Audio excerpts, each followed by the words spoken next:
अनि यो कुरा केपी ओलीले सोरे आना ठिक हो किन हैन सोरे आना ठिक हो जस्तो त्यही माधव नेपालले भन्छन् कस्ता कस्ता सिपी मैनालाई ठेगान लगायो अहिले केपी ओली कुन धन्न अहिले केपी ओली सत्तामा पुग्यो उसलाई सूचना भयो मलाई त्यतिखेर सूचना पनि थिएन उनीहरुकै वचन बोली वचनबाट मैले थाहा पाउनु पर्थ्यो हैन मलाई सूचना पनि थिएन तर विदेशीहरुको डिजाइनमा मलाई त्यस्तो षड्यन्त्रमा फसाइएछ फसाउने उनीहरु नै रहेछन् हैन अब अहिले त केपी ओली सरकारमा पनि सूचना पनि छ उनीहरुले गरेको पनि देखियो त उनले अब यस्तो स्थितिमा अहिले पनि केपी ओलीले कारबाही गर्दैन कहिले धेरै कुराहरु छन् यसमा माधव नेपालले किन हिजो प्रणब मुखर्जीलाई गएर शारदा ब्यारेज यो टनकपुर ब्यारेज र यो पूर्णागिरीको एकीकृत सन्धि लिएर आउनुस् भनेर मेरै अगाडि प्रणब मुखर्जीलाई माधव नेपालले भनेको छ राजालाई हटाउन भारतले चाहिँ हतियारबन्द सहयोग गर्ने सूचना ल्याउँदा सबभन्दा पहिले समर्थन गर्ने र एकमात्र मालेमा एकमात्र त्यसलाई समर्थन गर्ने माधव नेपालै हुन् एउटै अन्तर्राष्ट्रिय स्रोतबाट गाइडेड मान्छे देखिन्छन्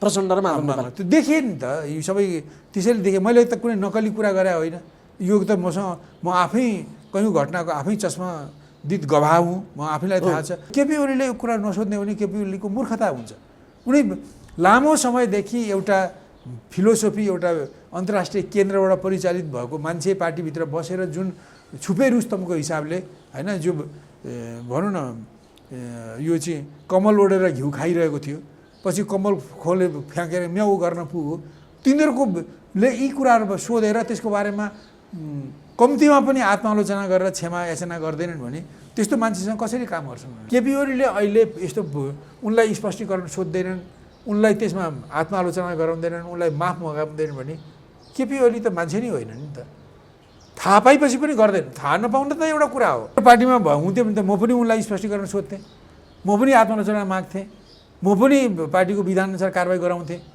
अब अहिले चाहिँ स्थितिले गर्दा उनी केपी ओलीको पार्टीमा छन् 23 गतेको निर्णयले अब उनी एउटा पार्टीमा लगिदियो अहिले त्यो गर्ने ठाउँमा केपी ओली छन् अब यति हैन सूचनाहरू यति तथ्यहरू स्पष्ट हुँदा पनि उनी सोध्दैनन् भने किन सोध्दैनन् मेरो प्रश्न केपी ओलीलाई रहन्छ किन सोध्नुहुन्न त्यो कुरा गरेको छ हेर्नु हिजो मलाई पनि त्यसरी खनार्ने मान्छे त्यही अहिले तपाईलाई पनि यसरी फौजदारी आरोप लगाउने त्यही मौका मिल्यो कि पार्टी सदस्य खारिज गर्ने अध्यक्षबाट हटाउने पनि त्यही अनि तपाईको पार्टीमा आउँदा तपाई सोध्दा पनि सोध्नुहुन्छ सबै कुरालाई माफ दिएर ल्याउनुहुन्छ भने तपाई कस्तो मान्छे प्रश्न केपी ओलीलाई हुन्छ फेरि स्वाभाविक रूपमा हुने नै भयो अनुशासनहीनताको फतुर लगाएर पार्टी महासचिव र पोलिट ब्युरोबाट हटाउने जुन काम जुन पात्रले गरे तिनै पात्रले आज केपीको विरुद्धमा यो काम गरेछ नेकपा मालेका महासचिव पूर्व उपप्रधानमन्त्री सीपी मैनाली हामीसँग हुनुहुन्छ यहाँलाई स्वागत छ महासचिव बहुत धन्यवाद अब धेरै कुराका नि श्रृङ्खलाबद्ध रूपमा यहाँसँग हामीले गरिरहेका छौँ नेपालको राजनीति जुन ढङ्गले अगाडि बढिरहेको छ संसद विघटनदेखि अहिलेसम्म आउँदाखेरि अलिकति चाहिँ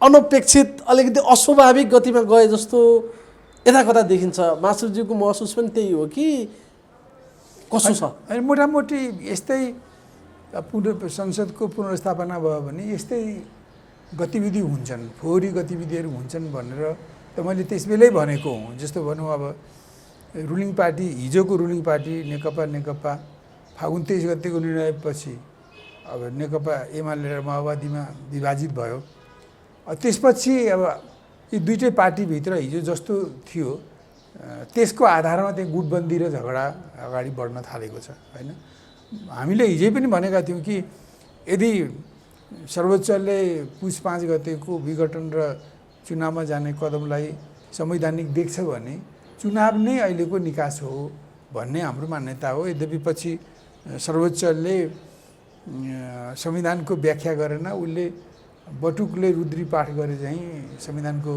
पाठ गरेको हुनाले स्वाभाविक रूपले संसदको पुनर्स्थापना हुनु पर्थ्यो भयो नि हैन त्यसपछि तपाई देखिहाल्नुहुन्छ रुलिङ पार्टीभित्रको यो द्वन्द्व दोस्रो कुरो त्यति मात्रै नभएर देखिहाल्नुहुन्छ कि अब यो वर्तमान प्रधानमन्त्री ओलीको सरकार ढाल्न सजिलो छ तर विकल्प सरकार बन्न अप्ठ्यारो छ अहिलेसम्म त्यसको कुनै छाँटछाँट नदेखिएको हुनाले केपी ओली नेतृत्वको सरकार चलिरहेकै छ हैन यद्यपि उसलाई 1 घण्टा पनि चल्न नदिने किसिमका अभिव्यक्तिहरू हिजो नेकपा छँदा प्रधानमन्त्रीको पक्षलाई विरोध गर्ने प्रचण्ड माधव नेपालको समूहले भन्ने गर्थ्यो हैन अहिले त्यस्तो भइरहेको छैन त्यही त यही त मान्छेलाई अनौठो लागिरहेछ त केपी ओलीको बहिर्गमन कतिखेर होला भनेर एकदमै धेरै त्यो खालको अभिव्यक्ति यति चर्का थिए कि ओहो संसद पुनर्स्थापना भयो भने त केपी ओलीलाई संसदभित्र छिर्न दिनुभन्दा अगाडि यिनीहरूले निकालिहाल्लान् कि झैँ गरी अभिव्यक्तिहरू गतिविधि त्यस्तो छ। जबकि अहिलेको वास्तविकता चाहिँ माओवादी केन्द्रले समेत समर्थनको फिर्ता लिन सकेको छैन। समर्थन फिर्ता यो चाहिँ के हो माछाज्यू? यो त एउटा अनौठो भयो नि। यो सबै प्रष्ट र प्रकट भइसकेको कुरा हो। मैले धेरै व्याख्या गर्नु पनि पर्दैन। पहिलो कुरो त प्रचण्डलाई प्रधानमन्त्री बन्ने बिछट्ट चाहना थियो हैन। पुस 5 गते नै दर्ता गरेको अविश्वास प्रस्तावमा प्रचण्डको नाम थियो भावी प्रधानमन्त्रीको रूपमा। अब यो संसदको 11 गतेको होला पुनर्स्थापना हैन। त्यो 11 गते फागुन 11 गतेको पुनर्स्थापना पछि जब अगाडि बढेर जाने क्रममा 23 गते सर्वोच्चको निर्णयले नेकपा विभक्त भएर हिजोको एमाले र माओवादी केन्द्रमा परिणत भए। अब त्यसपछि अहिले त्यो 11 गतेदेखि 23 गते हुँदै अहिलेसम्म पनि प्रचण्डलाई इच्छा भए पनि प्रचण्डले बहुमतको प्रधानमन्त्रीको निम्ति बहुमत पाउन नसक्ने कुरा स्पष्ट भइसक्यो। त्यसै कारण प्रचण्ड म प्रधानमन्त्रीको आकाङ्क्षी होइन भन्न थाल्नुभएको छ। एक अब नेपाली काङ्ग्रेसले अब प्रधानमन्त्री बन्ने तर अब त्यसमा मधेस केन्द्रित दल जनता समाजवादी पार्टी हैन अब उसको समर्थनले मात्रै अब काङ्ग्रेस प्रचण्ड माओवादी केन्द्र र त्यो पार्टीको ले बहुमत पुगेर सरकार बन्छ। तर त्यसको त्यसरी सरकार बनाउनको निम्ति त्यो पार्टीका शर्तहरू छन्। फलानालाई छोड, फलानाहरूको मुद्दा हटाऊ अनि फलाना संविधान संशोधन गर, नत्र हामी सहकार्य गर्दैनौँ, यो जसले गर्छ उसँग मात्रै गर्छौँ भनेकोले नेपाली काङ्ग्रेसले भनिसक्यो यस्ता संशोधन यस्ता कन्डिसनमा यस्ता शर्तहरू मानेर गठबन्धन गर्नु भने त टिकाउ हुँदैन, कुनै पनि दिन त्यो भत्किन सक्छ। त्यसकारण उसले भनौँ हामी निशर्त सहकार्य हुन्छ भने हामी सरकार बनाउन तयार छौँ, तर सशर्त हामी तयार छैनौँ। काङ्ग्रेसले पनि हात झिकेको छ। अब उनीहरूकै पनि के हो भने अब जो जनता समाजवादी पार्टी त्यसको दुई पक्ष छन्, एउटा महन्त ठाकुर र राजेन्द्र महतोको, उनीहरू वर्तमान प्रधानमन्त्रीसँग सशर्त निकट आउने प्रयत्नमा छन्। प्रधानमन्त्रीले पनि अब केही निकट पार्ने किसिमका निकट ल्याउने ती उहाँहरूको शर्त मान्ने किसिमका अभिव्यक्तिहरू पनि दिन थालेको देखिन्छ। त्यसो त रामबहादुर थापा सडकमै बसिसक्नु भएको छ, महेश बस्नेतले भनेका कुराहरू पनि आइसके। सबैलाई थाहा छ त्यो सरकारले चाहे पनि कोर्टले कयौँ कुराहरू हुनै दिँदैन हैन, त्यो सम्भवै छैन। कोर्टले को निर्णयले जेल पर्ने मान्छेलाई राजनीतिक निर्णयले निकाल्न सकिँदैन हैन, त्यसको धेरै लामो प्रक्रिया छ हैन।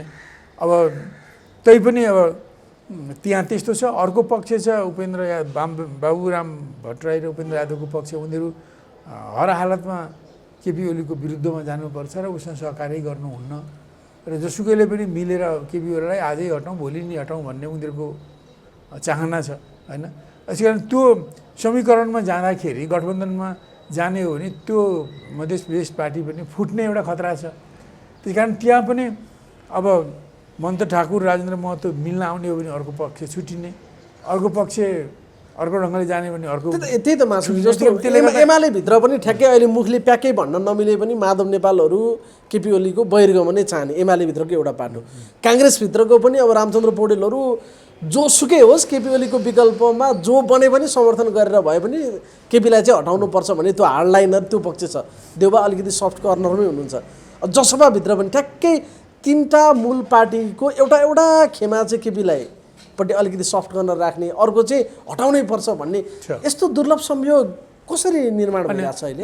अब एउटा जस्तो भन्नु एउटा सबैको अगाडि दृष्टिगोचर तर्क भन्ने हो भने सबैको एउटा साझा तर्क के छ भने हिजो दुईटै निकटमा रहेको नेकपाले त स्थिरता दिएन भने हामी यसरी भन्न विभक्त हुनुहुन लागेका अथवा विवाद र विभक्तिको विभाजनको मुखमा पुगेका दलहरूले कसरी स्थिरता दिन सकिएला भन्ने प्रश्न काङ्ग्रेसबाट पनि उठ्छ, माओवादीबाट त्यो कुरा उठेको छैन, जनता समाजवादी पार्टीबाट पनि उठ्छ होइन, जसबाट पनि त्यो कुरा उठिरहेको छ। त्यस कारणले गर्दा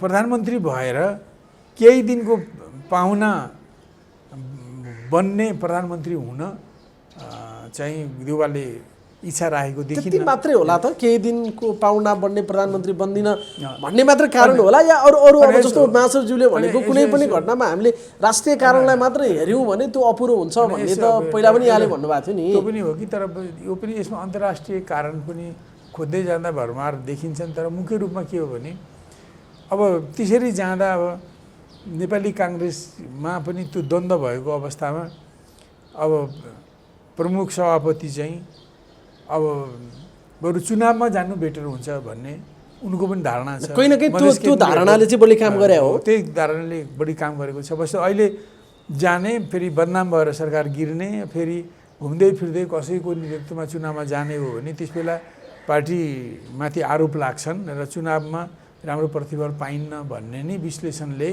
देउबाको कुरा के देखिन्छ भने बरु अब यही सरकार भएकै समयमा चुनावमा गए के बिग्रियो त होइन। ल ठिक छ, सरकार बन्दैन। अब अहिले स्थिति के छ भने अब सरकार बन्ने कुनै निश्चित निर्णय आधार नमिलेको अवस्थामा अब अहिले प्रचण्डलाई पनि दबाब परिरहेको होला होइन, विश्वास फिर्ता लिने। विश्वास फिर्ता लिए भने सबैले केपी ओलीको विरुद्धमा नै मत हाल्छन्। केपी ओलीले विश्वासको मत पाउने कम सम्भावना छ। उहाँले त्यो मन्त ठाकुर र राजेन्द्र महतोको पक्षको चाहिँ उनीहरूको पक्षले साथ दिएर त्यो अविश्वासलाई विश्वासको मतलाईमा जित्न सकिन्थ्यो कि भन्ने उहाँको एउटा झिनो आशा होला होइन। अब त्यस्तो भएन भने पछि विश्वासको मत लिन जाँदा प्रधानमन्त्री असफल हुने स्थिति छ। त्यसपछि घुम्दै फिर्दै सरकार भनौँ न देश चाहिँ चुनावमा जाने देखिन्छ होइन।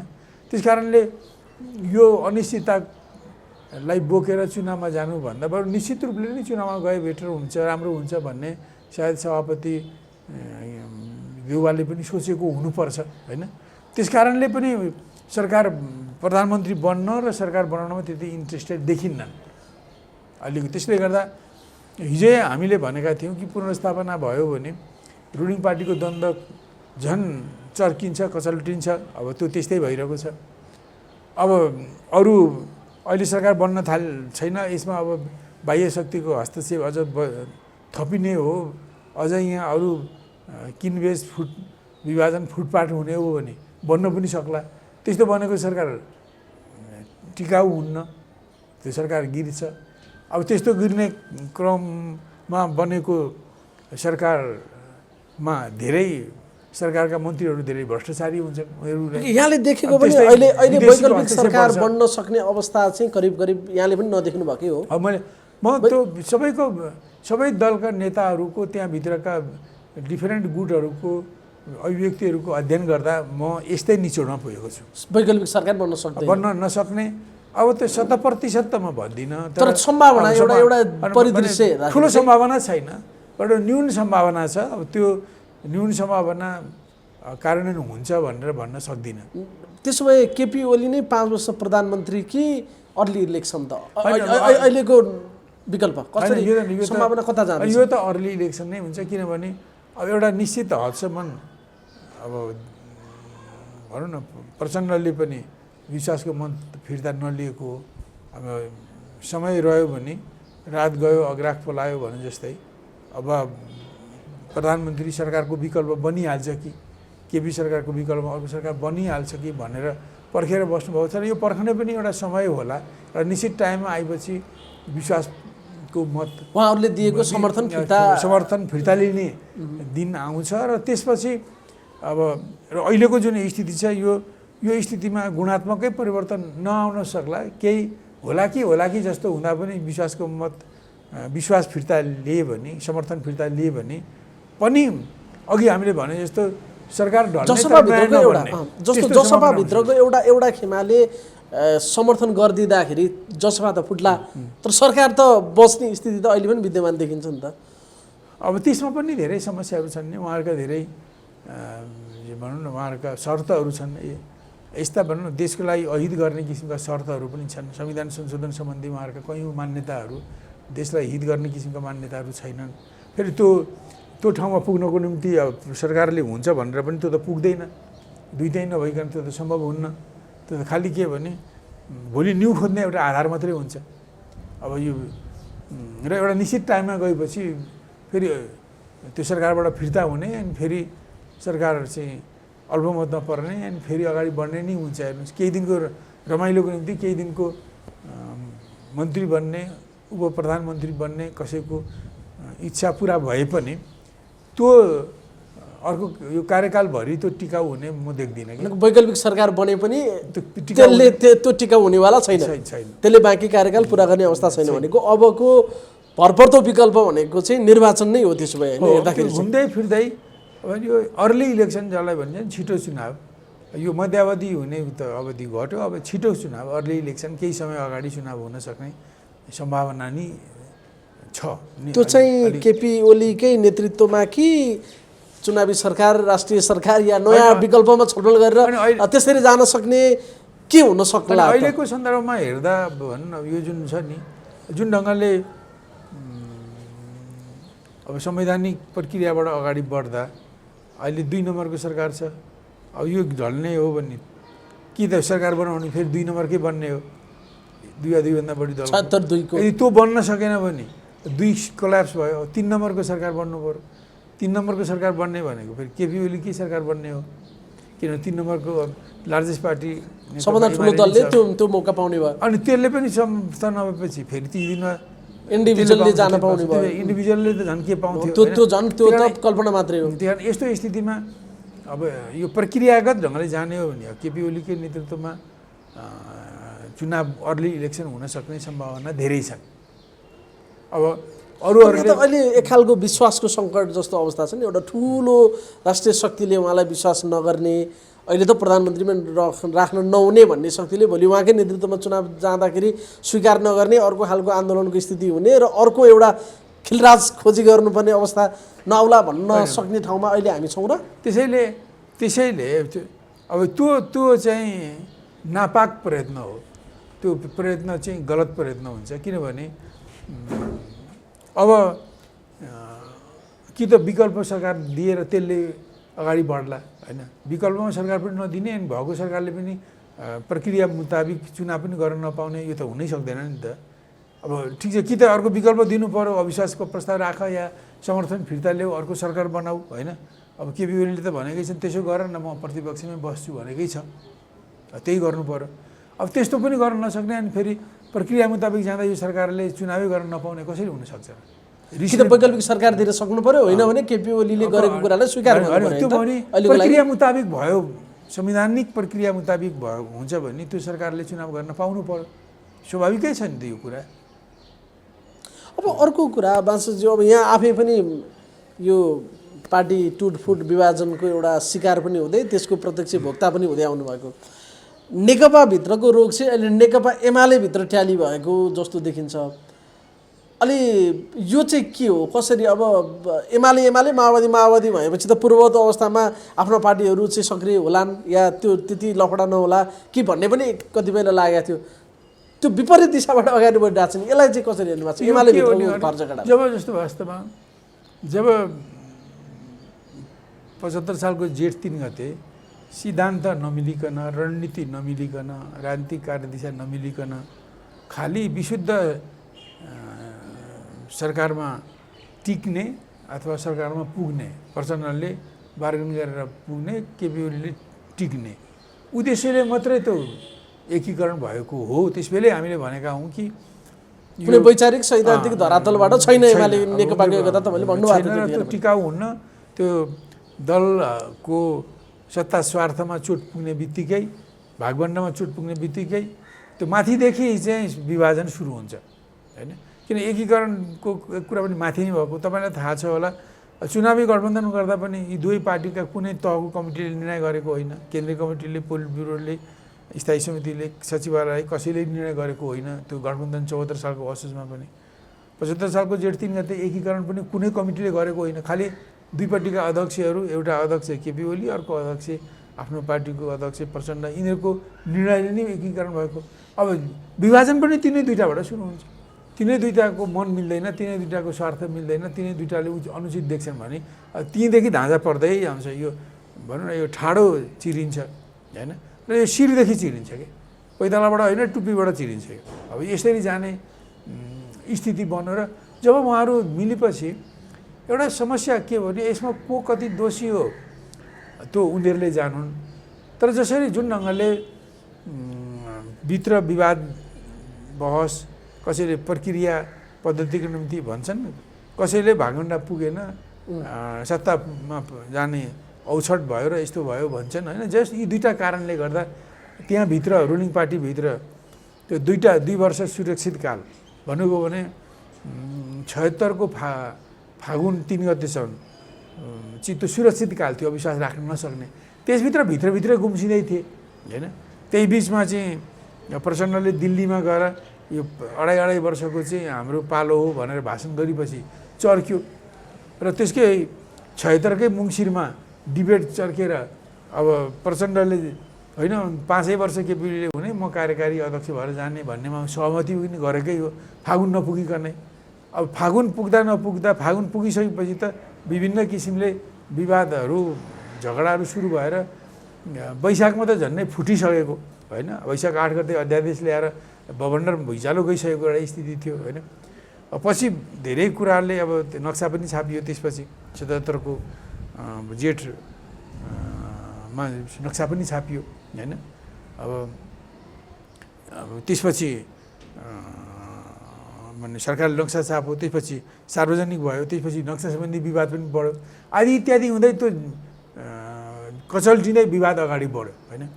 भने यस्तो विवादको क्रममा कसको दोष कसको कारण हो मलाई थाहा छैन, तर के देखिन्छ भने एमालेका माधव नेपाल र अरू उहाँका सहकर्मी, पछि थपिँदै वामदेव पनि, झलनाथ खनाल पनि, अरू को थपिँदै प्रचण्डसँग गाँसिन पुगे र पछिल्लो बेलामा यो पुससम्म 5 गतेसम्म आइपुग्दा स्पष्ट त केपी ओलीले नेतृत्व गरेको समूह एमालेको समूह जसमा केही माओवादीका मन्त्रीहरू पनि हुनुहुन्छ त्यो एउटा पक्ष र अर्को प्रचण्डले नेतृत्व गरेको जसमा माधव नेपाल, झलनाथ खनाल, वामदेव आदि इत्यादि पनि छन्, त्यस्तो समूह बन्यो।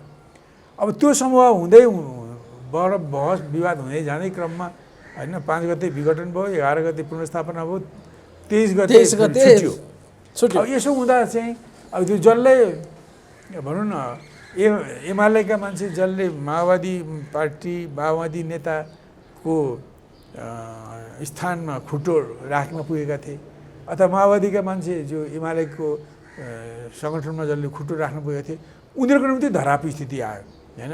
अब माओवादीकाहरूको अब जे पर्छ हामी बरु पद गए जाओस् केपी ओलीको साथ छोड्दैनौँ भने उनीहरू बसे त्यो पाटो सिद्धियो। एमालेबाट प्रचण्डसँग गहिरो माया प्रीति बसेकाहरूलाई गाह्रो परेको जस्तो देखिन्छ। उनीहरू त्यस्तो स्थितिमा उनीहरू उतापट्टि जान सकेन होइन। उनीहरू अब भनौँ न यो संसदको डोरीले बाँधिए र यतैपट्टि आए होइन।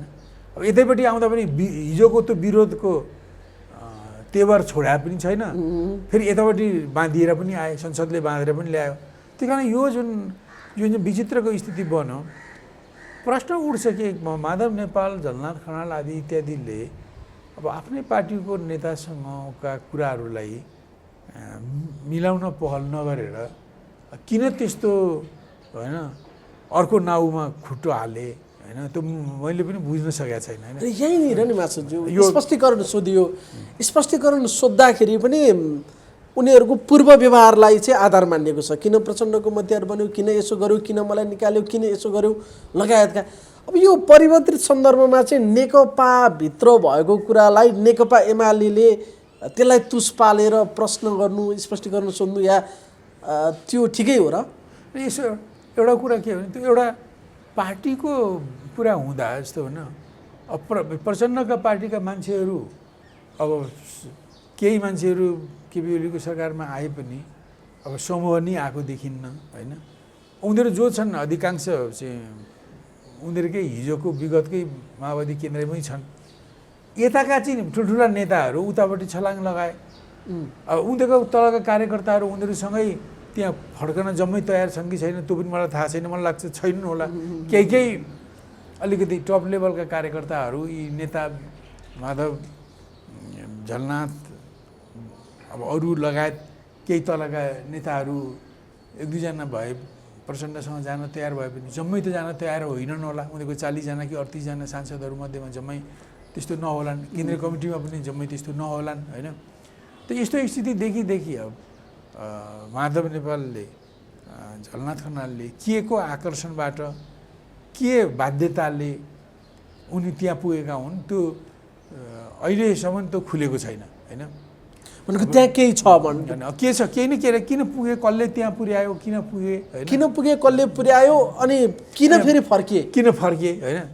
अब यता फर्किएपछि अब स्वाभाविक छ कि त्यस्तो बेलामा एउटा प्रश्न के हो भने अब एउटै पार्टी भएपछि यस्तो माधव नेपालहरू आदि इत्यादि एउटै पार्टी भएपछि प्रश्न त उठ्ने नै भयो नि त। जस्तो भनौँ हिजो माधव नेपाल वामदेव गौतमहरूले मिलेर प्रचण्डलाई त्यो 19 बुँदे आरोप पत्र लेख्न किन उकासेको, यो त प्रश्न त सोध्नु पर्यो नि त। अवश्य नै सोधिने कुरा जस्तो यो उनीहरूको संलग्नता थियो होइन। उनीहरू सबैले ओन गरेका छन्, हामीले हाम्रै हो, हामी सबैको प्रचण्डको मात्रै होइन मेरो पनि हो भनेर त्यसको संयुक्त उनीहरूले लिएका छन्। जस्तो यस्तै कुरा हेर्नु 2039 सालमा म अल्पमतमा परेपछि पूर्व सूचना दिएर मैले राजीनामा दिएँ पार्टीमा, तात्कालिक कार्यक्रम र कार्यनीतिमा अल्पमतमा परेपछि नैतिकताको आधारमा महासचिव पदबाट राजीनामा दिएँ। त्यसबेला पनि मलाई मेरो राजीनामा स्वीकार गरिएन होइन। र के गरेँ मलाई पनि केपी ओलीलाई जस्तै जसरी अहिले अराजनीतिक आरोप लगाएर होइन यो फौजदारी अभियोग लगाएर बाहिर सार्वजनिक कानुन पनि आकर्षित हुने अभियोग लगाएर र त्यसलाई चाहिँ त्यसको आधारमा डिसिजन गरेर उनलाई हटाउने जुन उनीहरूको ढिपी रह्यो, यो हिजो 2039 सालको कार्तिकमा म अल्पमतमा परेर मैले राजीनामा दिएर सूचना पहिले नै दिइसकेको र त्यस आधारमा मैले राजीनामा दिँदा मलाई मेरो राजीनामा च्यातेर मलाई अनुशासनको कारवाही गरेर महासचिव र पिबीबाट हटाउने जुन काम गर्यो ठिक यस्तै काम अहिले भएको छ। त्यो नियति तपाईँले 39 सालमा भोगेको नियति अहिले केपी ओलीमा दोहोरियो होइन। त्यो घटनाको समानान्तर घटना अहिले भएको छ। त्यो पनि म विरोधीलाई बहुमत पुग्नेहरूले जसमा अगुवाई त्यसबेला मैले तपाईँलाई भन्नुपर्छ कि साङ्गठनिक हिसाबले त्यसबेला अगुवाई म पछि भनेको माधव नेपाल नै हुन्, म पछि माधव नेपाल हुन्। त्यसपछि त्यो अगुवाई गर्नेमा पछि मलाई हटाइसकेपछि आउने झलनाथ खनाल हुन्, किन त्यो त उडबी तुरुन्त भइसकेका महासचिव थिए। उनीहरूलाई टेकोपूर्ण दिने मदन भण्डारी हुन् होइन, मैले देखेको। मुक्तिपथबाट आएका कतिपय साथीहरू हुन् होइन, जीव राजाची आदि इत्यादिको पनि भूमिका छ त्यहाँ होइन। त यसरी उनीहरूले मिलेर मैले सूचना दिइसकेको मान्छे, मैले राजीनामा दिइसकेको मान्छेको राजीनामा फिर्ता स्वीकार नगरेर मलाई त्यो नभएको आरोप लगाएर अनुशासनहीन चित्रण गरेर मलाई कारवाही किन गर्नु परेको थियो, त्यो कसले गर्न लगाएको थियो होइन। त्यसको पछाडिको मकसद के थियो। अहिले आज त्यस्तै यो प्रचण्डले अगाडि सरेर जुन 19 पन्ने आरोप लगाएका छन् त्यस्तै फौजदारी, मलाई त अनुशासनहीनताको राखेको यहाँ त त्योभन्दा बढी सरकारको ऐन पनि आकर्षित हुने गरी फौजदारी कसुर आकर्षित हुने गरी त्यो गरियो। यो भनेपछि यो गरेपछि त अहिलेसम्म पनि होइन मलाई त्यसरी मेरो राजीनामा च्यातेर मलाई त्यसरी अनुशासनको हीनताको आधारमा कारवाही गर्ने कुराको जवाब न माधव नेपालले दिएका छन्, न झलनाथ खनालले दिन्छन्, मदन भण्डारी त अहिले छैनन् उनले दिनुपर्ने न उनले दिन्छन्, जीवराज छैनन् उनले दिनुपर्ने उनले दिन्छन्, अमृत बोरा उनले पनि दिनुपर्ने न उनी कसैले दिएका छैनन् होइन। त्यो काम किन गरियो होइन। मैले त्यसरी अनुशासनहीन हुने के चाहिँ त्यस्तो काम गरेको थिएँ र मलाई मेरो त्यसरी चरित्र हत्या गरेर फेरि उठ्नै नसक्ने गरी मलाई हटाइयो होइन। त्यसको जवाब छैन। अब अहिले पनि हेर्नुहोस् केपी ओलीलाई पनि ठिक त्यसरी नै ठिक छ, केपी ओलीका 1000 दोषहरू होलान्, उनको शैली तौर तरिका पद्धतिमा डिफेक्टिभ कुराहरू होलान् जो म पनि मन नपराउला, अरूले पनि मन नपराउला, आफ्नो ठाउँमा छन्। तर उनलाई चाहिँ पार्टीभित्र रहँदा होइन हिजो पार्टीकै आफ्नो सहकर्मीलाई माधव नेपालले वामदेव गौतमले किन त्यो आरोप लगाउन दिए, किन उकासे प्रचण्डलाई। सिपीलाई हिजो पोलिटिकल्ली हत्या गर्नको निम्ति, पोलिटिकल्ली समाप्त पार्नको निम्ति किन म पछिको दोस्रो नेता माधव नेपालले त्यो परिस्थिति सिर्जना गरे। म अहिले भन्छु यो परिस्थिति सिर्जना गर्ने एकमात्र अगुवा व्यक्ति माधव नेपाल नै हुन्। अहिले आएर म कन्भिन्स भएँ किन म पछिको दोस्रो नेता उनले हुन्न भनेको भए मैले 4 महिना अगाडि माधव नेपाललाई, जीवराज आशिषलाई, अमृत बोहरालाई एउटा सेल्टरमा बोलाएर म अल्पमतमा परेँ भने मैले राजीनामा दिनुपर्छ, म दिन्छु। त्यस बेला बरु तपाईँहरूलाई महासचिव खोज्न अप्ठ्यारो होला। त्यस्तो स्थिति आउने भयो भने तपाईँहरूले सिसी केन्द्रीय कमिटी सदस्यसँग छलफल गरेर कसलाई महासचिव बनाउने भनेर तपाईँ खोज्नुहोस्। म त्यसलाई म अनुमति दिन्छु, मैले अधिकार दिएँ, त्यसलाई म गुटबन्दी भन्दिनँ। त्यही मैले दिएको अधिकारलाई प्रयोग गरेर माधव नेपालले झलनाथ खनाललाई तयार गरे। अनि मलाई माधव नेपालले नै मलाई भनेको कि झलनाथ खनाल त्यस बेला विदेश भारत प्रवासमा थिए, यहाँ काम गर्नको लागि मैले अलिकति पुरानो चिने जानेको अलिक कन्फिडेन्ट यो साथीले चाहिँ अलिक सहयोग गर्ला कि भन्ने म जस्तो मलाई त्यस्तो भ्रम पर्यो। मैले उनलाई बोलाएँ तर उनलाई रिसिभ गरेर माधव नेपाल चाहिँ भैरवा पुगेका थिए। माधव नेपालले नै मलाई भनेको उनलाई रिसिभ गरेर भैरवाको एउटा सेल्टरमा बस्दा त्यस राति उनले कुरा गर्दा अब उनले जे भने कि मैले भने जस्तै अब सिपीले सक्दैन गर्दैन के भने होला नि। अब सिपीले राजीनामा दिने भएपछि तपाईँ महासचिव बन्नुहुन्छ भन्दा माधव नेपालले भन्थे कि उनले तपाईँसँग पनि भेट नगरिकन अरू कुरा सुन्दै नसुन्दैकन एकैचोटि म महासचिव हुन्छु भनेर भने कस्तो पत्लो रूप रहेछ यो झलनाथ खनाल भनेर माधवले भन्थे कि यो त यो उनले तयार गरेको। अब मलाई सोधेको भए त राम्रै हुन्थ्यो किनभने म महासचिव थिएँ, मेरो नसुन पनि केही छैन। म अल्पमतमा परेपछि मैले छोड्छु भनेकै थियो। अब एबिसिडी जो आए पनि केही छैन, मैले अधिकार दिएको कुरा हो, किन कुरा गर्यो भने यो मेरो कुनै आरोप हुँदै होइन। त यसरी मैले त्यसरी भनेर जब कार्तिकको 22 गते 2039 सालमा वामदेवले ल्याएको राजतन्त्र हटाएर जनगणतन्त्र ल्याउने राजनीतिक गणतन्त्र बुर्जा गणतन्त्र ल्याउने राजनीतिक स्वतन्त्रताको कार्यनीति पारित भयो। मैले त्यसमा विमति जनाएँ। मैले पञ्चायतलाई ढालेर बहुदलीय प्रजातन्त्र ल्याउन सङ्घर्ष गरौँ, त्यसमा वाममोर्चा बनाऊ, त्यसको निम्ति काङ्ग्रेससँग पनि सहकार्य गरौँ भन्ने मेरो कुरा अल्पमतमा के म एकमतमा परेँ हैन। अब त्यो स्थितिमा मैले राजीनामा दिनुभएको कुनै विकल्पै थिएन। मैले मन बनाइसकेको थिएँ मैले राजीनामा। तपाईँले आफ्नो एजेन्डा पारित नभए पछाडि राजीनामा दिनुभएको थियो, प्रक्रियामा सूचना दिएर तपाईँले गर्नुभएको थियो, तर त्यसलाई स्वीकार गरिएन। सुन्नुहोस्, तर किन मलाई आरोप लगाएर त्यसरी हटाइयो भनेपछि मलाई पोलिटिकल्ली उठ्न नदिने बाह्य शक्तिको चाहना र भित्र मेरो विरोधमा विभिन्न कारणले उग्रपन्थी भएकोले, सङ्कीर्ण भएकोले, पूर्वाग्रही भएकोले या कोही डिजाइनले मेरो विरोधमा उठेका मान्छेहरूले त्यो काम योजनाबद्ध रूपमा सिपीलाई सिद्ध्याउने काम त्यहाँबाट भयो भन्ने तपाईँलाई लाग्छ? त्यस्तै अहिले भयो र अहिले म एकदम प्रश्नमा पोलिटिकल्ली म के भन्न सक्छु नि, यसको पछाडि विदेशी शक्तिको आशीर्वाद थियो र यसको अगुवाई माधव नेपालले गरेका थिए र यसको त्यत्तिकै लाग्ने मध्येमा चाहिँ मदन भण्डारी पनि थिए हैन। जुन ढङ्गले उनले अलग्गै मलाई बाहेक अलग्गै मिटिङ राख्न जोड गरे, जुन ढङ्गले उनले मलाई त्यो नैतिकताको आधारमा मेरो राजीनामा अस्वीकार गर्ने तर्क दिए उनले हैन, त्यो उनी पनि उत्तिकै त्यत्तिकै चाहिँ झलनाथ खनाल पनि जिम्मेदार हुन्। त्यसको अगुवाई माधव नेपालले गरेका थिए भन्ने कुरामा तपाईँ कन्भिन्स हुनुहुन्छ? किनभने he was the second man.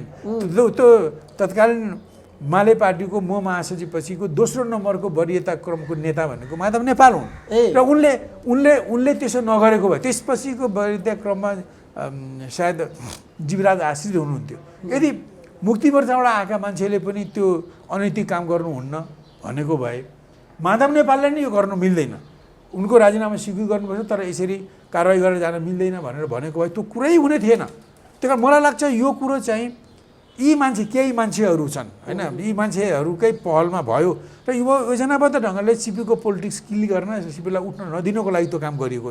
त्यस्तै अहिले केपी चाहिँ एउटा विदेशी मुलुकको निम्ति अनिश्चित पात्र बनेका छन् हैन। अरू धेरै उनका दोषहरू होला न आदि इत्यादि, म त्यतापट्टि मैले भनिनँ, किनभने यो चुच्चे नक्सा छापेपछि र यो नागरिकता ऐनमा संशोधन गर्ने एउटा विधेयक अगाडि बढिसकेपछि केपीलाई उनीहरूले देख्न चाहेका थिएन र त्यसको विरुद्धमा त्यहाँ असन्तुष्ट भएका माधव प्रचण्डलाई प्रयोग गरेर त्यही मुलुकले हटाउन चाहन्थ्यो र पछि त्यही मुलुकको सल्लाहमा हुनुपर्छ कि केपी ओलीलाई त्यो 19 पन्ने लेखियो र त्यो 19 पन्ने यस्तो जब्बर भयो कि पुस 4 गते 2077 सालमा जब केपी ओली प्रचण्डकामा पुगे, ल मिलौँ, तपाईँ त्यो 19 पन्ने फिर्ता लिनुहोस्, त्यो पनि खतरनाक छ। त्यो मेरो निम्ति डेथ वारेन्ट हो। त्यस्तो भनौँ न आरोप पत्र त्यस्तो प्रतिवेदनमा छलफल गर्न म उपस्थित हुनै सक्दिनँ होइन। मेरो त्यो मृत्यु पत्र जस्तो हो। त्यसलाई तपाईँ फिर्ता लिनुहोस्, म पनि त्यसको जवाबमा रहेको 38 मुदी पन्ना फिर्ता लिन्छु। अनि अरू कुरा ठिक छ, तपाईँ म चुनावसँग सरकार चलाउँछु। अब तपाईँ अब भनौँ न महाधिवेशनपछि अध्यक्ष बन्नुहोस्, चाँडै गर्नु छ भने साङ्गठनिक अधिवेशन गरौँ, तपाईँ अध्यक्ष बन्नुहोस् भन्ने राख्दा किन उनीहरूले अब यो प्रक्रिया अगाडि बढिसक्यो, अब बहुमतले निर्णय गर्छ भनेर उनीहरूले किन भन्नु पर्यो? भनेको त्यहाँ चाहिँ यो 19 पनाको त्यसलाई एम्बुस थापिएको थियो, केपीओलीलाई जिरी बनाउनको लागि। भनेको यहाँ नि माछाज्यू 2039 सालको मलाई सिपी प्रकरण र केपी प्रकरण एउटै हो। अनुशासनहीनताको फतुर लगाएर पार्टी महासचिव र पोलिट ब्युरोबाट हटाउने जुन काम जुन पात्रले गरे, तिनै पात्रले आज केपीको विरुद्धमा यो काम गरेछ। सेम पात्र जसले 39 सालमा तपाईँ विरुद्ध गरे, अहिले केपीलाई सिधाउनको निम्ति सेम पात्र भनेको तिनै पात्र प्रवृत्ति शक्ति पनि एउटै हो। अब बाह्य शक्ति पनि त्यही हो जसको मद्दतले भयो, भित्रका पनि तिनै हुन्। माधव नेपाल त्यसबेला पनि पहिलो थियो, अहिले पनि माधव नेपालको रजामन्दीले यो काम भयो होइन। अब वामदेवलाई पनि उतापट्टि त्यो लेखाउने वामदेव हो भनेर केपी ओली साइडका मान्छेले भनि आएकै छन्। दोस्रो कुरा ती हुन् प्रचण्ड पनि भए। यस्ता मान्छेहरू भनौँ न हिजो पनि कोकेदेखि आएका मालेका पुराना मान्छेहरू र मुक्ति मोर्चाबाट आएका साथीहरू मिलेर मलाई त्यो फतुर लगाएर महासचिव र पोलिट ब्युरोबाट हटाएका थिए र उनीहरूलाई पोलिटिकल्ली दक्षिणको साथ थियो। म प्रष्टै भन्छु, इन्डियाको साथ थियो त्यो किनभने म जनमत-सङ्ग्राममा बहिष्कारको पक्षमा थिइनँ। म 37 सालदेखि आन्दोलनबाट बहुदल ल्याउने पक्षमा थिएँ। यी दुईटै कुराको विरोधमा भारत थियो त्यस बेला होइन। र म शान्ति क्षेत्रको पुरा विरोध गर्ने पक्षमा थिइनँ। र यस्तो मान्छे नेकपा माले जस्तो उदयमान पार्टीको नेता हुनु भारतको निम्ति चाहिँ अनकम्फर्टेबल हुन्थ्यो होइन। त्यो त अहिले कम्फर्टेबलको कुरा पनि आइसकेको छ। त्यही हुन्थ्यो र उनीहरूले मलाई हटेको चाहन्थे र मलाई हटाउनको निम्ति केही उग्रपन्थ बोक्ने, केही सङ्कीर्णता भएका, केही पूर्वाग्रह भएका, केही पितुर्किया मान्छेहरू र केही डिजाइनबाट आएका मान्छेहरूले मिलेर त्यो मलाई यी सबै भुइँको गतिविधि थाहा थिएन। मैले त के भने नीतिमा असफल भएपछि, नीतिमा अल्मोमा परेपछि नेतृत्वमा पनि हुनु हुँदैन, हट्नुपर्छ भन्ने मान्यताले म हटेँ। यो कुरो त के भने उनीहरूको निम्ति अब दन्त्य कथाको राजकुमार दिक्पालले मेरो मृत्यु मेरो कोखामा छ भनेर बताए जस्तो भएछ क्या। उनीहरूले मलाई त्यसबाट नै हटाउनु खोजेर उनीहरूले नक्कली, म भन्छु नक्कली माधव नेपाल, मदन भण्डारी। तपाईँलाई थाहा होला कि 2 वर्षसम्मको त्यो डिबेटमा मदन भण्डारी र माधव नेपालको कुनै नीति थिएन। वामदेवले गणतन्त्रको राजनीतिक स्वतन्त्रताको कार्यनीति अघि सारे, मैले पञ्चायत ढाल्ने, बहुदलीय प्रजातन्त्र ल्याउने, पार्टी स्वतन्त्रताको कार्यनीति अघि सारे। तर यी दुईटा पात्र, जुन पात्र माधव नेपाल जो पछि 16-17 वर्ष एमालेको महासचिव बन्नुभयो, अर्को मदन भण्डारी जसलाई एमाले अहिले माउसुतुङ बनाएको छ अनावश्यक रूपमा होइन, गलत विसर्जनवादी कुरा बोकेर त्यत्रो ठाउँमा पुर्याइदिएको छ। तर यस्तो दुईटा मान्छेहरू त्यो 2 वर्षभरि न त उनले वामदेवले ल्याएको कुरालाई समर्थन गर्ने ठाउँमा पुगे, न त मेरोलाई समर्थन ठाउँमा पुगे। उनीहरू न्युट्रल बसे। उनीहरूले के भनेको सुधारिएको पञ्चायतले गर्ने, डे टु डे गर्ने, गलत कुराको विरोध गर्ने भनेर उनीहरू बसे। त उनीहरू चाहिँ ठुला मौकाबाज हुन् होइन। उनीहरूलाई वामदेवको प्रस्ताव मन्जुर गर्ने पनि उनीहरूको मनस्थिति थिएन होला। अब मेरैमा जान थियो, तर मेरोमा गयो भने उनीहरूको भाग खुसी नै भयो। मेरोमा भएपछि मेरै बहुमत हुन्थ्यो होइन। त्यस कारण उनीहरूले जुन ढङ्गले मलाई हटाएर मलाई महासचिवबाट चाहिँ बदनामीपूर्वक हटाएर त्यो कब्जा गर्ने जुन उनीहरूको डिजाइन थियो, त्यो डिजाइन पुरा हुने थिएन। त्यस कारण उनले मसँग पनि आएनन्, उता पनि गर्नु पर्यो। पछि फेरि मेरै प्रस्तावमा त्यही नीति ठाउँमा आएर त्यसपछि मदन भण्डारी खुदैले आत्मालोचना गरेन भनेपछि हेर्नुहोस्, ती हिजो नेकपा मालेमा जोइन हुन आएका माओवादी मुक्ति मोर्चाका साथीहरू मध्येका केही साथीहरू, जसमा मोदनाथ प्रसिद्ध र मदन भण्डारीलाई मैले जोड्न चाहन्छु र यतापट्टिका माधव नेपाल जस्ता मान्छेलाई जोड्न चाहन्छु। किनभने Madhav Nepal he was the second man after me र उनको पहल कदमी बेगर त्यो किसिमको मेरो राजीनामालाई च्यातेर मलाई अनुशासनको कारवाही गरेर हटाउने प्रस्ताव पासै हुने थिएन। हिजो त्यही घटना अहिले यहाँ भएको छ। सिपीलाई सिद्ध्याउने अगुवाई माधव कुमार नेपालले गरेका थिए हो, होइन definitely। अहिले केपीलाई सिद्ध्याउने अगुवाई पनि माधव कुमार नेपालले नै गरेका थिए छन्। त्यही कारण यो यसको प्रश्न त उठ्नै पर्यो नि, किन यस्तो गर्यो भनेर प्रश्न त नउठ्ने। अब जस्तो भनौँ हिजो त उनीहरू नेकपाको पार्टीमा थिए, अब 23 गते फागुनपछि नेकपा एमाले आएपछि पनि त हिजो त उनी त अब नेकपा एमाले भनेर आएपछि त नेकपा एमालेको मान्छे भएर तिमीले त्यस्तो काम किन गर्यो भनेर किन सोध्न नपाउने? पाइन्छ त्यो होइन त? पाइन्छ, किन पाइँदैन? पाइन्छ नि। जब उनले त्यतापट्टि गएर त्यो काम गर्छन् भने किन गरेको? अनि उनले जवाफ के दिए? मैले तिमीलाई हटाएर अध्यक्ष बनेको थाहा पाएका थिएनौ भनेर पठाएछन् जवाफ। अनि जे पठाउनु प्रति स्पष्टीकरण त फेरि म अरू उहाँहरूका होइन, खाली यो प्रक्रियामा तपाईँ अनि यो कुरा केपी ओलीले सोधे आना ठिक हो, किन होइन? सोधे आना ठिक हो। जस्तो भने यदि उनीहरूले एउटै पार्टीको ठानेको भए होइन, उनले किन सदस्यताबाटै आउट गरे, सदस्यबाटै खारिज गरे, अध्यक्षबाट हटाए, सदस्यबाट पनि हटाए, साधारण सदस्य पनि नरहने गरी हटाए त। अब त्योभन्दा अगाडि नै उनीहरूले 19 बन्ने आरोप पत्र ल्याउन लगाए होइन। यस्तो किन गरेको? अब अलग पार्टीकोलाई उनीहरूले कारवाही गरेको हो भने, अध्यक्षबाट हटाएको हो भने, अब सदस्यबाट हटाएको भने अलग पार्टीको मान्छेलाई अध्यक्षबाट हटाउन, अलग पार्टीको मान्छेलाई सदस्यबाट हटाउन पाइन्छ? जस्तो पनि अहिले शेरबहादुर देवाललाई नेकपा मालेको सिपी मैनालीले निर्णय गरेर नेपाली काङ्ग्रेसको सभापतिबाट हटाउन सक्छु? हुन्छ, बुद्धिमानी हो, मूर्खताको पराकाष्ठा होइन त्यो। अलग पार्टीको भए हटाउनु र नहटाउनु कुरा त्यो सवालै रहेन। आफ्नै पार्टीको हो भने किन हटाइस् भनेर सोध्न पाइन्छ? पाइन्छ। अनि फेरि त्यसमा त्यो 19 बुँदे किन लेख्यो भन्न पाइन्छ नि त। त्यस्तो मैले त बार त्यस बेलैदेखि मैले भने मलाई किन अराजनीतिक ढङ्गले हटायो, कहिले पनि जवाब दिएका छैनन् यिनीहरूले। मलाई उनीहरूले हटाएपछि उनीहरूले देशव्यापी रूपमा मलाई दक्षिणपन्थी काङ्ग्रेस परस्त भनेर बदनाम गरे, सारा गरेर अहिले यिनीहरू त्यही माधव नेपालले भन्छन् कस्ता सिपी मैनालीलाई ठेगान लगायो। अहिले केपी ओली कुन धन्न अहिले केपी ओली सत्तामा पुग्यो, उसलाई सूचना भयो। मलाई त्यति बेला सूचना पनि थिएन, उनीहरूकै बोली वचनबाट मैले थाहा पाउनु पर्थ्यो होइन, मलाई सूचना पनि थिएन।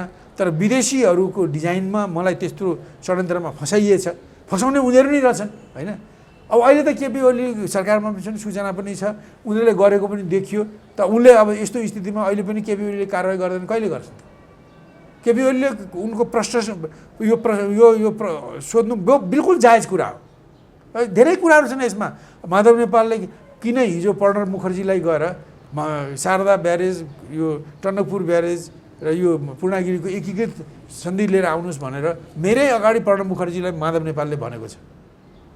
पछि किन उनले चाहिँ महाकाली सन्धिको अगुवाई गरेर आफू महासचिव, आफू संसदीय दलको प्रमुख नेता, अनि केपी ओली केन्द्रीय कमिटीको पिबीको सदस्यलाई अगाडि सारेर त्यो महाकाली सन्धि पास गराउने काममा अगुवाई गर्ने पनि त केपी ओली त त्यसको उनी प्रयोग भएका पात्र हुन्। उनको पनि गलत कुरा हो, तर प्रयोग भएका पात्र हुन्। तर गराउने पात्र भनेको त माधव नेपाल नै हुन् होइन। त्यस बेला उनले गरे।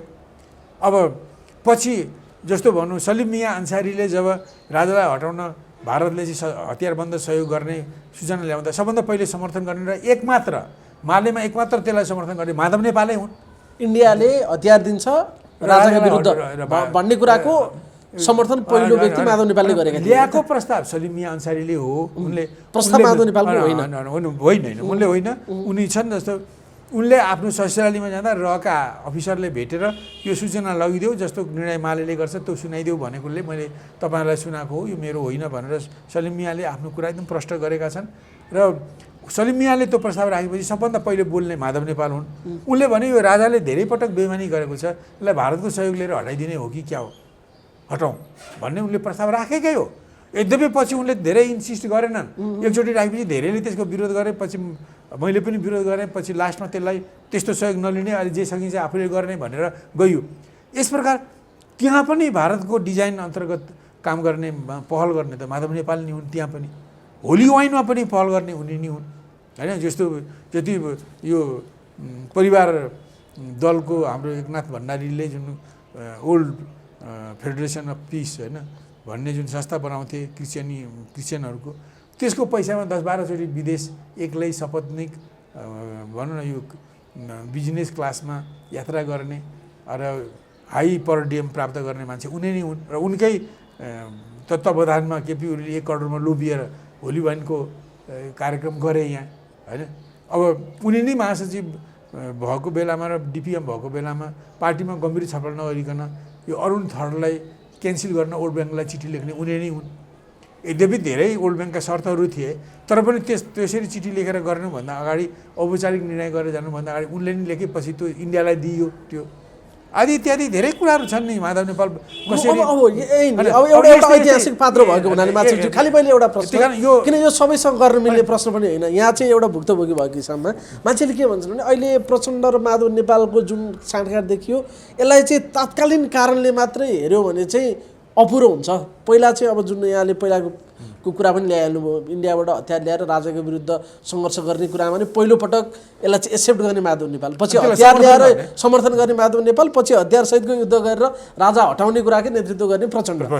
यिनीहरूको बिचको अहिलेको जुन एक खालको सामिप्यता छ, अहिले खालि यसको सत्ताको जोड घटाउने मात्रै, पदका कुराले मात्रै यसो भनेर बुझ्नु गलत हुन्छ। त्यसो भए हो साँच्चै हो। अनि यी सबै घटना तपाईँ जोडेर हेर्नुहोस्, तपाईँ आफै बुझिहाल्नु उनीहरू एउटै फिलोसफीबाट, एउटै मान्यताबाट या एउटै अन्तर्राष्ट्रिय स्रोतबाट गाइडेड मान्छे देखिन्छन् प्रचण्ड र माधव। त्यो देखेँ नि त, यो सबै त्यसैले देखेँ। मैले त कुनै नक्कली कुरा गरे होइन, यो त म आफै कयौँ घटनाको आफै चस्मा दित गवाह हुँ, म आफैलाई थाहा छ, म आफ्नो कुरा त आफैले भोगेको हुँ होइन। त्यही कारण यस्तो भएकोले अब यो कुरा त्यस बेला थाहा थिएन। अहिले यो जस्तै राम्रै भयो कि एमाले र माओवादी केन्द्र मिलेर यो कुराको पर्दाफास भयो, राम्रै भयो होइन। यही कुरा भएकोले नै अब स्वाभाविक छ कि अब केपी ओलीले यो प्रश्न सोध्न नपाउने प्रश्नै उठ्दैन होइन।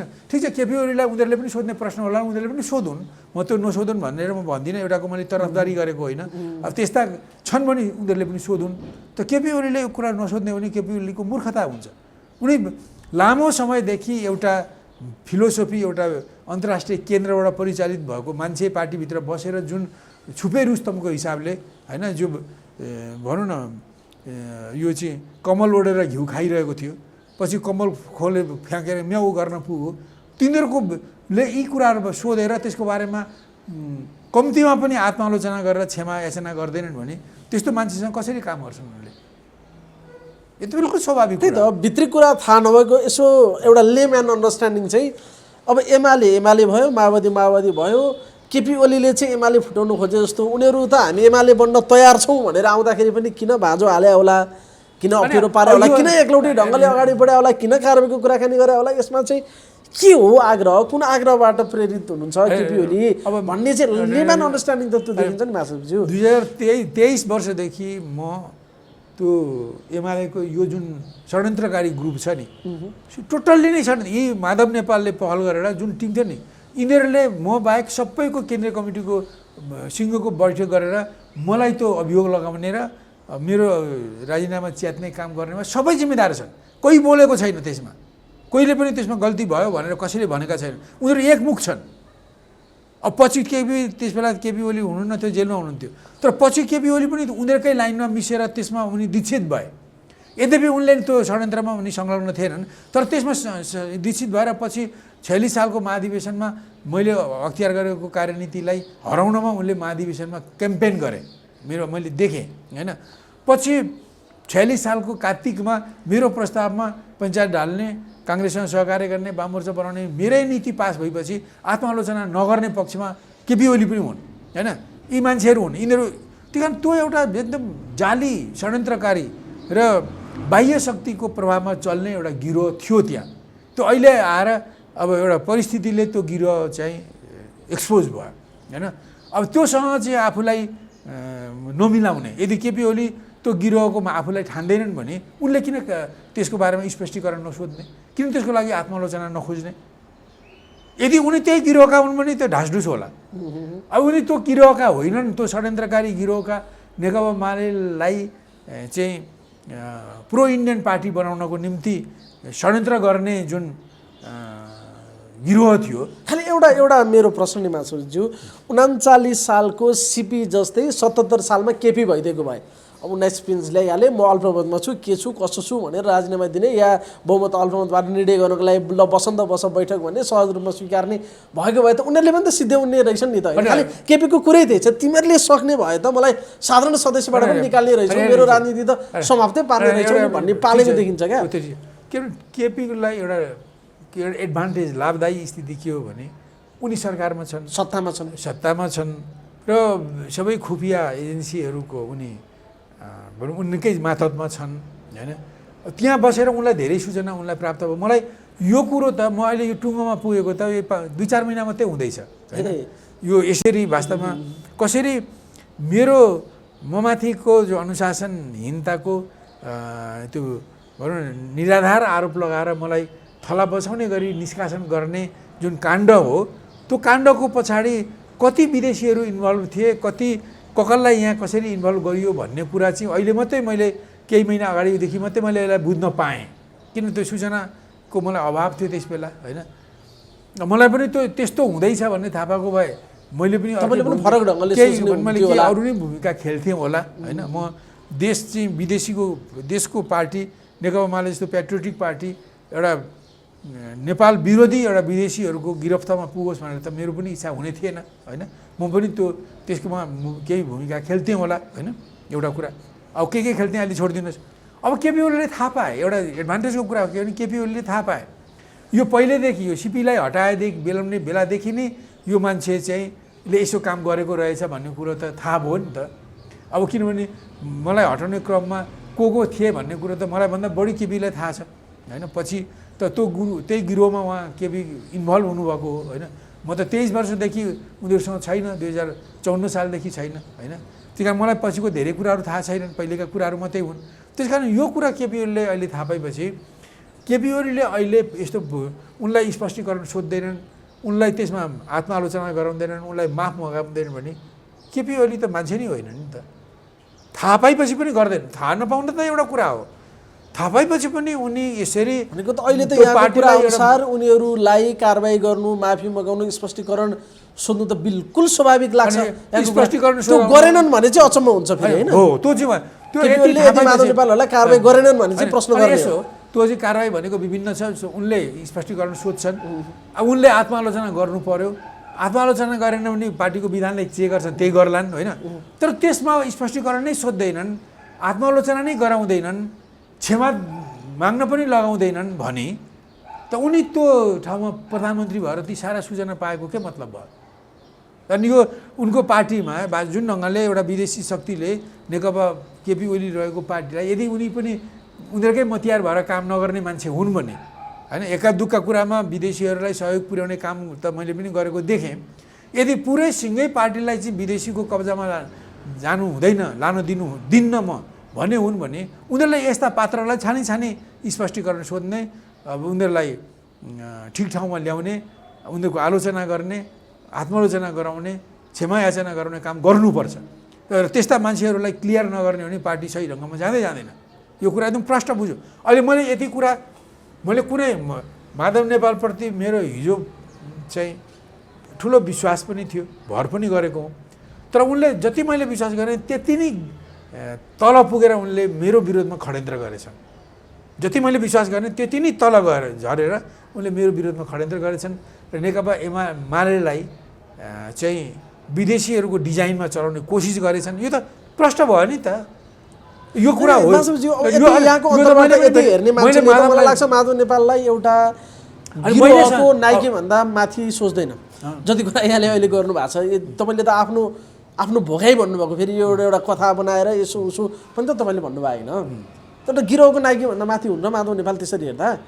अनि एउटा त्यसैले अहिले मैले पनि होइन, अब म उनीहरूलाई सार्वजनिक ढङ्गले उनीहरूको कुरा एक्सपोज गर्ने र सार्वजनिक दबावले उनलाई आत्मालोचित गर्ने, माफ मगाउने, त्यो गलत बाटोबाट फिर्ता लिने मात्रै मेरो अहिलेको माध्यम हो। उनी किनभने उनी मेरो पार्टीमा छैनन्। मेरो पार्टीमा हुन्थ्यो भने त म पनि उनलाई स्पष्टीकरण सोध्थेँ, म पनि आत्मालोचना माग्थेँ, म पनि पार्टीको विधानअनुसार कारबाही गराउँथेँ। अब अहिले चाहिँ स्थितिले गर्दा उनी केपी ओलीको पार्टीमा छन्। 23 गतेको निर्णयले अब उनी एउटा पार्टीमा लगिदियो। अहिले त्यो गर्ने ठाउँमा केपी ओली छन्। अब यति होइन सूचनाहरू, यति तथ्यहरू स्पष्ट हुँदा पनि उनी सोध्दैनन् भने किन सोध्दैनन्? मेरो प्रश्न केपी ओलीलाई रहन्छ, किन सोध्नुहुन्न? यत्रो कुरा गरेको छ हेर्नुहोस्। हिजो मलाई पनि त्यसरी खँदार्ने मान्छे त्यही, अहिले तपाईँलाई पनि यसरी फौजदारी आरोप लगाउने त्यही। मौका मिल्यो कि पार्टी सदस्य खारिज गर्ने, अध्यक्षबाट हटाउने पनि त्यही। अनि तपाईँको पार्टीमा आउँदा तपाईँ सोद्धा पनि सोध्नुहुन्छ सबै कुरालाई माफ दिएर ल्याउनुहुन्छ भने तपाईँ कस्तो मान्छे? प्रश्न केपी ओलीलाई हुन्छ फेरि स्वाभाविक कुरा हुने नै भयो। यो कुरा एक्सपोज नभएको भए त भनिन्छ नि मरो केही थाहा छैन त जे भने पनि भयो भन्ने जस्तो हुन्छ नि त होइन। हुन त मैले त्यो अघि जुन उल्लेख गरेँ त्यो म क्षमा चाहन्छु, मैले त्यो हाम्रो दलित समुदायलाई अलिकति होच्याउने किसिमको कुरालाई मैले उल्लेख गरेँ। खालि त्यसलाई एउटा बिम्बात्मक मैले बिम्बको रूपमा राखेको हुँ, तर यसलाई मेरो त्यो कुनै उद्देश्य होइन। अब यो बिम्ब चाँडै अलि इम्प्रेसिभ यो चाहिँ सम्प्रेषणीय भएकोले मात्रै मैले भनेको हुँ होइन। अब त्यस्तो मान्यतामा म पटक्कै छैन, मलाई क्षमा गर्नु होला। अब एउटा कुरा त्यो यस्तो किसिमको गरेपछि अहिले म यति नै भन्छु के माधव नेपाललाई केपी ओलीले प्रष्टीकरण सोध्नु किन 19 वन बुँदै देखायो लगायत होइन, 19 पन्ने लेखायोदेखि सदस्यबाट किन खारेज गर्यो, अध्यक्षबाट किन हटायो भन्ने कुरामा उनले सोध्न पाउँछन्। अब त्यसको जवाफ कसरी आउँछ त्यसमा जाने हो। त्यस कारण यो सवाल नसोधिने कुरा होइन। मेरो पार्टीमा भए म त सोध्थेँ। तपाईँ केपीको ठाउँमा भए पनि गर्ने यही नै अनि मेरो अब केपी ठाउँमा मेरो पार्टीमा माधव नेपाल हुन्थ्यो भने मैले त सोध्थेँ। अब उनीसँग सहकार्य गर्दा पनि मेरो प्रश्न त रहन्छ नि माधव नेपाल। सोध्थे मात्रै कि जति पनि घटनाक्रमहरू अब यहाँले अहिले हेरिनु भएको छ सँगै जान सक्ने ठाउँ बाँकी छ होला र? अनि एउटा त्यो त म भन्दिनँ। अनि खालि अहिले हाइपोथेटिकल नै सही केपीको ठाउँमा सिक्री भएको भए माधव नेपालसँग सँगै सहकार्य गर्ने ठाउँ बाँकी छ कि छैन? हाम्रो सभ्यता यस्तो हो कि रत्नाकर डाकु पनि वाल्मिकी हुनसक्छ होइन। अब त्यस्तो गर्नेले पनि आत्मालोचना, क्षमा याचना, पश्चाताप बाटो सच्याएर मान्छे फर्कन सक्छ होइन। तर त्यो नगरी होइन। त्यो चाहिँ माफी मागेको आत्मालोचना गरेको अवस्थामा मात्रै बाटो सच्याउनु पनि पर्यो। हिजोको त्यही ढङ्गले चल्नु भएन। जसरी हिजो पनि यसरी अब विदेशीहरूको तर उहाँहरूले सल्लाहमा चले स्पष्टीकरण जवाफमा होइन प्रश्नमा दिनुभएको छ नि माछाजी, दिइसक्नु भने उहाँहरूले जवाफमा होइन प्रश्नमा दिनुभएको छ। अब यसलाई धेरै अगाडि नबढाउनुहोस्। अहिलेको कुनै तक चाहिँ मैले यति भने बस यति, अरू के हो उनीहरूले जानु होइन। अब एउटा प्रश्न चाहिँ अन्तिममा अब यहाँसँग सान्दर्भिक पनि हुन्छ त्यस कारण मैले प्रश्न सोधेँ। मैले अरू ऋषि कटेल लगायतसँग पनि यो प्रश्न गरेँ। अहिले माधव नेपालहरूको सबभन्दा ठुलो गुनासो चाहिँ पार्टी विधिमा चलेन, प्रणालीमा चलेन, पद्धतिमा चलेन, त्यो पद्धतिभित्र त्यो ट्र्याकमा चाहिँ ल्याउनु पर्यो भन्ने उहाँको सबैभन्दा ठुलो कन्सर्न देखिन्छ। अब उहाँ आफै पनि 15 वर्ष पार्टीको लिड गर्नुभयो, भले तपाईँ त्यतिखेर हुनुहुन्थेन होला, तर एउटा नजिकको चिन्जानको हिसाबमा साँच्चै विधि पद्धति प्रणालीमै चलाउने मान्छे हो त भन्ने एउटा प्रश्न नि। सबभन्दा ठुलो 39 सालको कार्तिक 22 गते कुन विधि पद्धतिले सिपी मैनालीलाई माधव नेपाल तपाईँले अगुवाई गरेर मलाई नभएको फत्तुर कसेर मेरो राजनीतिक हत्या गर्ने गरी मलाई निष्कासन गर्नुभयो? तपाईँ विधि प्रक्रियामा चल्ने मान्छे भए त्यस बेला के गर्नुहुन्थ्यो? सम्मान चाहिने मान्छे पनि हो उहाँ फेरि। सम्मान सबभन्दा ठुलो अपमान भयो भन्ने उहाँको त्यो पनि मान्ने खोलेर विधि पद्धतिको यत्रो दुहाई दिनुहुन्छ माधव नेपाल। त्यहाँ विधि पद्धति अपनाइयो। मैले माधव नेपाललाई 2-3 महिना अगाडि बोलाएर एउटा चिठी लेखेकोमा मलाई आरोप लगाइयो। जुन चिठी माधव नेपाल, जीवराज राजश्री, अमृत बोहरा, उत्तम महतको भएको ठाउँमा मैले लेखेर कार्बन कपीमा 1 कपी भित्र पठाउने दिएर अर्को कार्बन कपी माधव नेपाललाई दिएको 2-3 महिना अगाडि त्यो चिठी भित्र गयो। त्यो गिरफ्तार पनि भएन। साथीले पढे त्यसलाई च्याते होला जेलभित्रका आरके केपी आदि इत्यादि जो हुन्थ्यो उहाँले त्यसो गर्नुभयो होला। त्यो केही भएको छैन। पछि त्यो चिठी पक्रा खाएको भएदेखि पार्टी तहस नहस हुन्थ्यो भन्ने हाइपोथेटिकल कुरा गरेर होइन, जबकि त्यसमा कुनै साङ्गठनिक कुरा पनि थिएनन्। र मलाई चाहिँ अनुशासनको कारवाही गरेर पठाउने माधव नेपाल तपाईँको कुन विधि प्रक्रियाले यसो भन्छ? त्यो चिठी पनि तपाईँकै अगाडि लेखेर तपाईँलाई नै दिएको हो। त्योभन्दा अगाडि एक शब्द चुइक्क बोल्नुभएको थिएन माधवजी। तपाईँ त्यो एकैचोटि त्यो कारवाही गर्ने ठाउँमा तपाईँले गोप्य मिटिङ गरेर त्यो कुरा उठाउनु भयो। दोस्रो कुरा तपाईँहरूले मैले तपाईँहरूले त्यो कार्तिकको बैठक हुनुभन्दा 1-2 महिना अगाडि नै सेल्टरमा बोलाएर माधव नेपाल तपाईँ, जीवराज आश्रित, अमृत बोहरालाई मैले अल्पमतमा भए पनि मैले राजीनामा दिनुपर्छ, म दिन्छु, ती बोल्दा तपाईँहरूलाई अप्ठ्यारो होला, अहिले नै तपाईँहरू सिसिएमभित्र छलफल गरेर महासचिवको क्यान्डिडेट तयार गर्नुहोस् भनेर मैले अधिकार दिएको हो कि माधव? अमृतजी तपाईँ पनि भन्नुहोस् त, तपाईँ पनि यी हुनुहुन्छ। अब जीवराजजी त दिवंगत हुनुभयो। अनि त्यसको पछि जब कार्तिक 22 गते म अल्पमतमा परेर राजीनामा दिएपछि तपाईँले त्यो कुरो किन सम्झनु भएन? मेरो के तपाईँले षड्यन्त्र देख्नुभयो? जब कि मैले सूचना दिएर तपाईँलाई तपाईँ माधवजी इन्डियाबाट नेपाल पस्दा भैरवाको एउटा सेल्टरमा राखेर झलनाथ खनालसँग कुरा गर्दा तत्काल झलनाथ खनालले म महासचिव हुन्छु भनेर माने भनेर तपाईँले भनेको होइन। अनि यसरी यस्तो परिवेशमा तपाईँले मलाई त्यो अनुशासनहीनताको उल्लङ्घनको कारबाही आधारमा मलाई कारबाही गरेर महासचिवबाट हटाउन मिल्छ? माधवजी तपाईँको प्रक्रिया विधि प्रक्रिया त्यही हो। तपाईँहरूले पार्टीलाई तोड्नको निम्ति यो पार्टी विदेशीको हातमा पुर्याउनको निम्ति तपाईँहरूले यो काम गर्नु हो होइन। एउटा त्यो कुरा एकदम प्रष्ट कुरा छ। उहाँले त्यो काम गरेको। त्यस कारण विधि प्रक्रियाको ती ठुल्ठुला कुराहरूमा समस्या छन् भने सानातिना कुराहरूको त्यति महत्त्व हुँदैन। हुन केपी ओलीका शैली तौर तरिका पद्धतिमा म पनि सहमति छैन, तर भित्र यस्तो कुरा छ हेर्नुहोस्, भित्र चाहिँ प्रचण्डसँग मिलेर पार्टीलाई कब्जा गर्ने दिशामा जुन ढङ्गले उहाँहरू बढ्दै हुनुहुन्थ्यो र प्रचण्ड को हुन् र माधव नेपाल को हुन् भन्ने कुरा मैले भनिरहनु पर्दैन। उनीहरूले पार्टी कब्जा गरेर के गर्न चाहन्छन्? माधवजी प्रचण्डले नै भनिसकेका छन् कि अब भारतलाई के भन्छ कम्फर्टेबल भारतको कम्फर्टेबल सरकार बनाउने मान्छेले को डिजाइनलाई सहयोग गर्ने कुरो त यो चाहिँ सबभन्दा ठुलो कुरा हो के। त्यस कारण अरू कुराहरू सानातिना कुराहरू हुन् होइन। अब अरू पनि भएका होलान् तर ती कुराहरू चाहिँ मूल कुरा होइनन्। मूल कुरा चाहिँ के भने नेकपा एमालेलाई विदेशी मुलुकको कम्फर्टेबल बनाउनको निम्ति त्यसको नेतृत्व कब्जा गर्ने जुन प्रयत्न थियो त्यो प्रयत्नको लडाइँ हो यो। अब अन्तिम प्रश्न चाहिँ यहाँको यति धेरै कुराहरू सुनिरहँदाखेरि हुन त यहाँहरू कम्युनिस्ट मार्क्सवादी यस्ता कुरामा विश्वास गर्नुहुन्न होला। मलाई लागेको चाहिँ यदि सबै कुरा मार्क्सवादीको सुनिरहँदा चाहिँ पाप धोरीबाट कराउँछ भन्ने कुरालाई विश्वास गर्ने हो भने अहिले माधव कुमार नेपालजीलाई ठ्याक्कै त्यही भएरै छ सम्म भन्न सक्नुहुन्छ? अनि यसो त्यसलाई अर्को भाषा पनि भन्न सकिन्छ। अब समयक्रमले षड्यन्त्रहरू उद्घाटित हुन्छन् होइन, कुकर्महरू उद्घाटित हुन्छन्। अब त्यही हो हाम्रा पुर्खाहरूले भने पाप धुरीबाट कराउँछ भनेको। अब 12 वर्षमा खोलो पनि फर्किन्छ भन्ने जस्तै हो होइन। अब यो समयक्रममा यो उद्घाटित भयो होइन। यो यस्ता हुन्छन् इतिहासमा होइन। इतिहासले मान्छेलाई क्षमा गर्दैन। यो उद्घाटित हुन्छन्, भयो, हुनु थियो, भयो होइन। अब यो भएपछि भागेर विभिन्न तर्क कुतर्क गरेर माधव नेपाल यसबाट उब्किन सक्नुहुन्न होइन।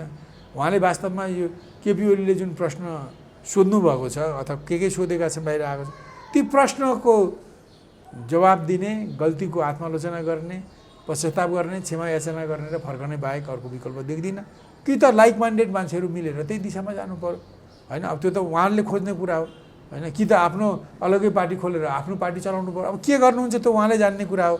तिनटै विकल्प छन्, एउटा गल्ती स्वीकार गर्ने, आत्मालोचना गर्ने, क्षमा याचना गर्ने, प्रायश्चित गर्ने र त्यही एमालेमा जाने, अथवा समयक्रममा अलग्गिने, माओवादीसँग मिलेर काम गर्ने, प्रचण्डसँग मिलेर काम गर्ने। उहाँहरूको सेन्टर मिल्छ, मान्यताहरू मिल्छन्, विदेश परस्त मार्क्सवादीको मान्यता मिल्छन् उहाँहरूको होइन। अथवा उहाँले अलग्गै पार्टी बनाएर अब आफ्नो के क्यारेक्टर सुधारेर आउनुहुन्छ त्यस अनुसार उहाँले पोलिटिक्स गर्ने। अब यी तिनवटा मध्ये कुनै एउटामा उहाँले जाने बाहेक म त अर्को कुनै विकल्प देखिरहेको छैन। अब मैले यो जाऊ उजाऊ मैले भन्ने कुरा होइन, भन्न पनि उचित पनि होइन। अब यी विकल्पहरू उहाँ माधव नेपालको अगाडि छन्, उहाँले के रोज्ने उहाँको खुसी हो। साह्रै महत्त्वपूर्ण समयका लागि धेरै धेरै धन्यवाद। बहुत धन्यवाद।